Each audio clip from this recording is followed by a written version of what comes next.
Let's now give attention to matters affecting African nations. Delegations from Kinshasa and Kigali have been meeting in Qatar to iron out the differences between the Democratic Republic of Congo and Rwanda. They are expected to submit a draft agreement to end the war.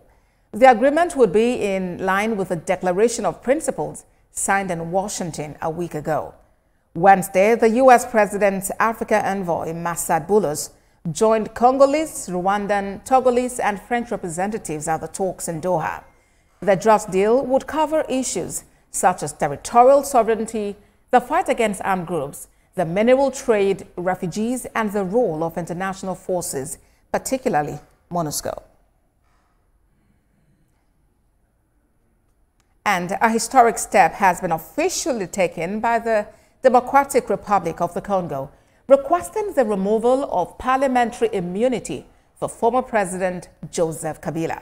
The government is citing serious allegations against him, including war crimes and support for armed rebellion. The Justice Minister of the DRC, Constant Mutamba, announced that the Congolese military prosecutor has submitted a formal request to the Senate to lift Mr. Kabila's immunity. Joseph Kabila holds the status of senator for life, which currently protects him from prosecution. The government claims to have evidence implicating Mr. Kabila in war crimes, crimes against humanity, and the massacres of civilians and soldiers, particularly through alleged support for the M23 rebel group. For more on the brewing peace deal between the Democratic Republic of Congo and Rwanda, and in extension, the interest of the government of the DRC in having Joseph Kabila's immunity removed, I'm being joined virtually by an African affairs analyst, Livingston Wachia. Good to have you join us on World Now. So let's talk about the Doha peace talks. How much confidence do you have in the process to resolve the lingering conflict? Well, very importantly, the issue of peace talk and its sustainability or realization is up to the parties involved. From 2021 up until now, there have been 6 failed truces between the warring parties. And this has raised so much doubt about subsequent efforts towards realizing sustained peace in that region, particularly between the DRC and Rwanda. Incidentally, both parties appear not to be considering the loss of lives in thousands. People have died from January. The latest violent outbreak up until now has taken a different dimension of death tolls. As such, begin to wonder whether the current peace effort is a peace in the graveyard, particularly in view of the fact that there is an international dimension of interference or intervention on the situation. The issue with respect to Doha talks, the signing of the purported peace accord under the supervision of Marco Rubio in Washington a couple of days ago between the foreign ministers of Rwanda and DRC. So what indeed is necessitating this peace talk? Yes, there has been advocacies. There have been advocacies during the instance period for parties to reach a truce, for African statesmen to intervene. Africa must begin to pull away from using violence to resolve its conflict. There is need for the employment of diplomacy. But that should not now amount to the African continent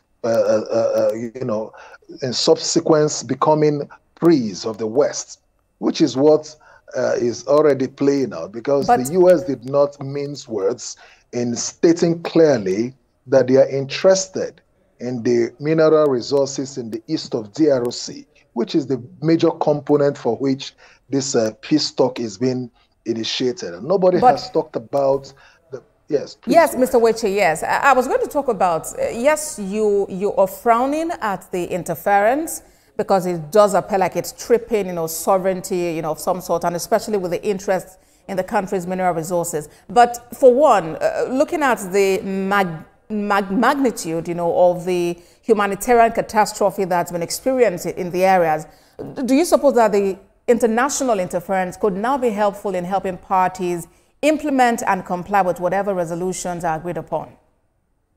What is playing out from the international scene is not a help, is not a support. It is more like when two brothers are at war, strangers who eat of their inheritance. So these strangers in the cloak of international community, as they call themselves, are just people who are taking advantage, particularly in the face of the ongoing disputation or competition between Russia, China, and the U.S., particularly U.S., which is currently losing its dominance in Africa upon the entrance or expansion by Russia and China.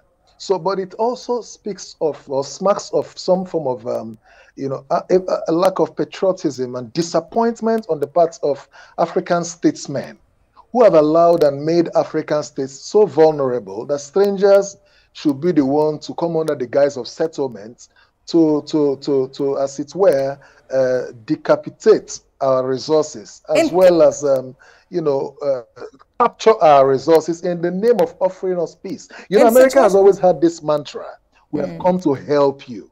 America is not coming to help you.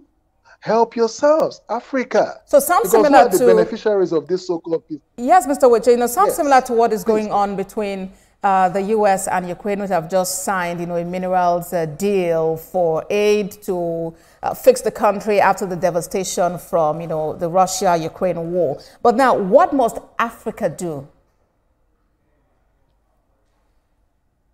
It is an act and a matter of continental emergency that African leadership must convene to take a stand on what type of Africa we want to put in place and leave as an inheritance for the both current generation and the unborn children.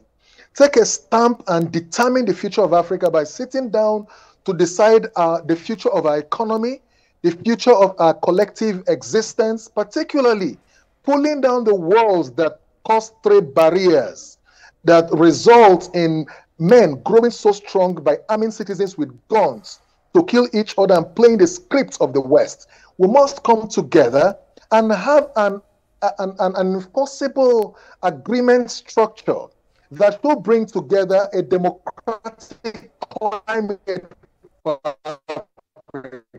Prime Minister Wiche, very quickly, let's turn our attention to... We must be concerned and be very, very intentional.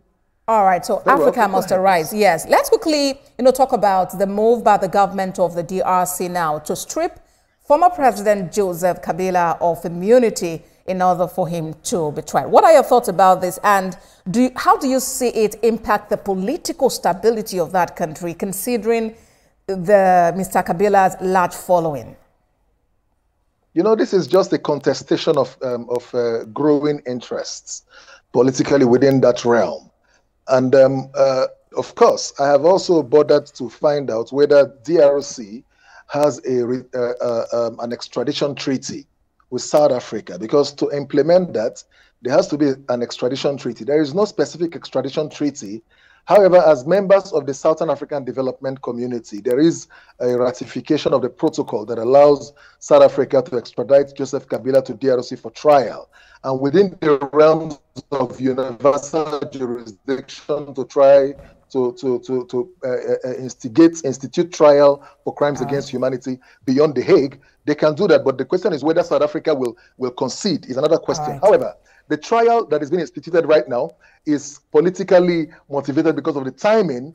But if that is indeed aimed at ensuring that there is justice and taming sponsors of the unrest and injustice in that land, all fair and good. But it doesn't seem to be. It appears to be instigated by the current unrest and the turn in events of international interference at this time. And who are the beneficiaries? Those will be revealed in the coming days. All right, Mr. Wiche, we look forward to how it all plays out. African affairs analyst Livingston Wiche, thank you very much for your contributions on World Now.